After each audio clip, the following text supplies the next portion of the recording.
Let's look at how to borrow using HourGlass. But first, let's take a look at our USDT, AMPL, and Z prime balances.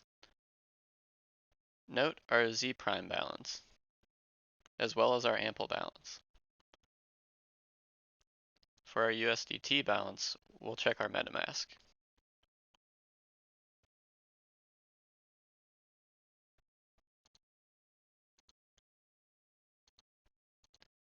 Let's try to borrow using 100 AMPL as collateral.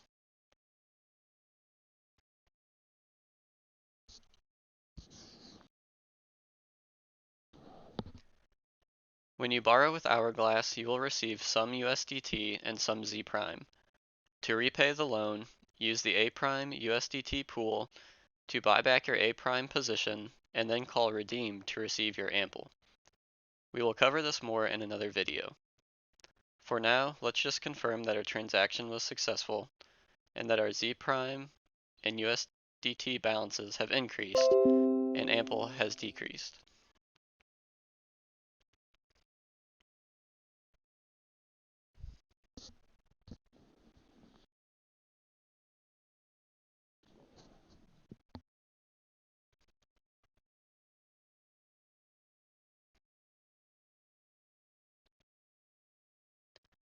So here we can confirm that our transaction was successful.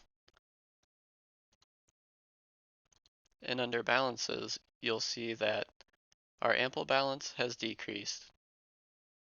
Our Z prime balance has increased.